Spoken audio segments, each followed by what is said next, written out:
Right, so America's East Coast. Fancy that. Alright, hello everyone. You know how sometimes you just get that little itch? That itch for an adventure, a bit of a change of scenery? Well, I had that itch and I thought, where should I go? And then it hit me, like a rogue pigeon in Trafalgar Square, the east coast of the United States. I mean, come on, it's got everything, hasn't it? Big cities, history, beaches, probably some very enthusiastic squirrels. I packed my comfiest shoes, a map I probably wouldn't use, and an extra bag just for souvenirs. Or snacks. Mostly snacks if I'm being honest with myself. It's important to be prepared for snack emergencies when traveling. The thought of it was just brilliant. The East Coast, it sounds so official. So grand, like it should have its own theme music. So, buckle up buttercups because I'm about to take you on a little tour of my rather amusing trip to the East Coast. New York, New York. So good they named it twice apparently. First stop, the city that never sleeps, or so they say. I think it probably has a little nap now and then, maybe when no one's looking. New York City, wowzers. It's exactly like you imagine, but also about 10 times more everything. More tall buildings, more yellow taxis, more people rushing about looking very important. I felt like I'd stepped right onto a film set, half expecting a superhero to swing by. The energy is just incredible. It sort of grabs you and pulls you along. I tried to look cool and unfazed like a seasoned New Yorker, but mostly I just wandered around with my mouth open, pointing at things. It's hard not to, really. And the Statue of Liberty. Lady Liberty herself. You see her in pictures, but up close. She's massive. And very green, very, very green. We took a little boat trip over, which was lovely. A bit breezy, mind you. Hold on to your hats, folks. The views of the Manhattan skyline from the water are just stunning. It makes you feel all small and insignificant, but in a good way. Like, wow, look at what people can build. Sort of way. I waved at her, of course. Broadway Baby, and other shiny things in the Big Apple. Right, you can't go to New York and not talk about Broadway, can you? It's the law, I think. Or it should be. The lights, the music, the razzle-dazzle. It's just magical. I managed to get tickets to a show and honestly it was one of the highlights. The talent is just off the scale. These people can sing, dance, act, sometimes all at the same time. How do they do that without tripping over their own feet? I'd end up in the orchestra pit. The costumes are incredible, the sets are mind-blowing, and you just get swept away by the story and the spectacle of it all. It's an experience you won't forget in a hurry, that's for sure. And the food in New York. Oh, the food. Where does one even begin? I tried one of those giant pizza slices, and when I say giant, I mean it was bigger than my head, and I have a reasonably sized head, I think. It was delicious though. And the bagels! Don't even get me started on the bagels. So chewy, so good. I think I ate my weight in bagels. If you like New York and you are considering visiting, then I recommend you check out the travel links in the description. I have included a link to the Big Apple Pass. Washington, D.C. More than just important buildings, I swear. Next up on my grand East Coast tour was Washington, D.C., the capital city. Now you hear Washington, D.C., and you immediately think of serious people in suits making important decisions. And yes, there's a bit of that, I suppose. But it's also a really beautiful city with loads to see, and that doesn't involve passing any laws. Which is good, because I'm not sure I'd be very good at that. More dancing for everyone would be my first bill. Probably wouldn't pass. Anyway, the city has a very different feel to New York. It's more spread out, with grand avenues and lots of green spaces. The White House. Of course, I had to go and see the White House. It's very white and very house-like, but also very famous. You can't go inside for a cup of tea with the president, unfortunately. I did ask, politely, but you can stand outside the fence and take pictures, which is what everyone does. It's quite something to see it in person. This building that's been the backdrop to so much history. You sort of half expect someone important to pop out and wave. Museums galore, and maybe a spy or two in DC. Now, if you like museums, Washington, D.C. is your mothership. Seriously, the Smithsonian museums are mostly free. Free, can you believe it? That's my kind of price. There's a museum for pretty much everything. The National Air and Space Museum is incredible. They've got actual spaceships and aeroplanes hanging from the ceiling. It makes you feel like a little kid again, all wide-eyed and amazed.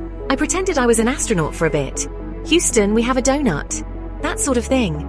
It's fascinating to see the history of flight and space exploration all in one place. Then there's the National Museum of Natural History.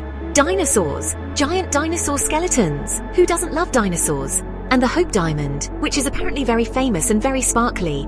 I wouldn't mind borrowing that for a special occasion. Just for an evening, you know. They also have an amazing ocean hall and a butterfly pavilion. You could easily spend a whole day in just one of these museums. There's so much to see. Boston, tea parties and really old bricks. All right, let's head north a bit, shall we? To Boston! Another city steeped in history. And tea. Lots of talk about tea. Apparently they had a bit of a disagreement about tea here once. Threw it all in the harbour. Can you imagine? All that lovely tea, wasted. But it made for a good story, I suppose. Boston has a very different vibe again. It feels older, more compact, with charming cobbled streets and lots of lovely old buildings. It's a very walkable city, which is great, because you'll want to explore all its nooks and crannies. It's got a real New England charm about it.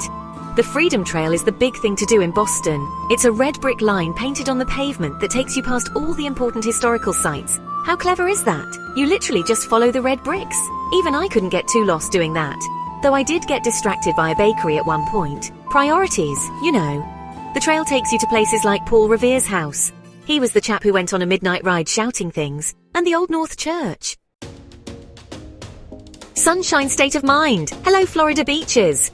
Right, after all that history and city strolling, I fancied a bit of sunshine and relaxation. So where do you go on the East Coast for that? Florida, of course. The Sunshine State. And it really lives up to its name. We're talking palm trees, sandy beaches, and that lovely warm sea breeze. It's a completely different world from the bustling cities of the north. Here, the pace is slower, the dress code is flip-flops, and the main agenda item is usually find a nice spot on the beach. Which I am very good at, I must say. I have a talent for locating prime relaxation zones. The beaches are just stunning. Miles and miles of soft white sand and beautiful turquoise water. Miami's South Beach is famous for its Art Deco architecture and vibrant atmosphere. But there are so many other incredible beaches all along the coast. From the lively shores of Fort Lauderdale to the more tranquil stretches on the Gulf Coast, there's a beach for every mood. I spent a lot of time just paddling in the waves, building slightly lopsided sandcastles, and watching the pelicans dive for fish. It was proper bliss. I even tried to get a tan, but I mostly just went a bit pink. Getting your boots dirty, the Appalachian Trail and other adventures.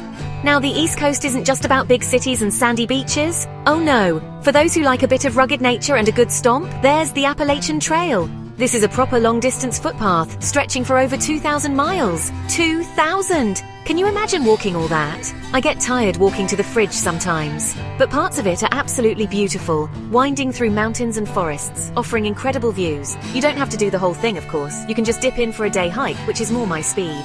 I did a little bit, and it was lovely. Fresh air, birds singing, trees. Very wholesome. Hiking is a fantastic way to see a different side of the East Coast. From the mountains of New England in the autumn, when the leaves are all fiery colours, to the trails in the Great Smoky Mountains National Park further south, there are endless opportunities to get your boots muddy. It's a great way to clear your head and connect with nature. I saw a deer. And lots of squirrels, of course. They're everywhere, those cheeky little things. Well, that was a whirlwind. The East Coast, everyone. So, there you have it. My little jaunt around the East Coast of the United States. What a trip. From the bright lights of New York City to the historic streets of Boston and the sunny beaches of Florida, it was a proper adventure.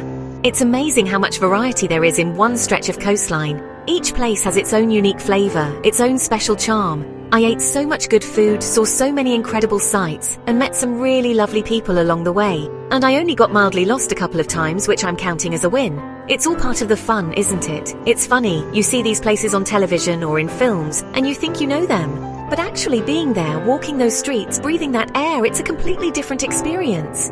The scale of everything, the energy, the history, it's all so much more vibrant and real. I loved seeing the famous landmarks, of course. The Statue of Liberty, the White House, the Freedom Trail, they're iconic for a reason. But it was also the little things that made the trip special. The unexpected street performers, the quirky little shops, and the friendly chats with locals. Oh yes, I almost forgot. Remember to check out those travel links I mentioned earlier. I hope you find some great savings. See you in the next video, everyone.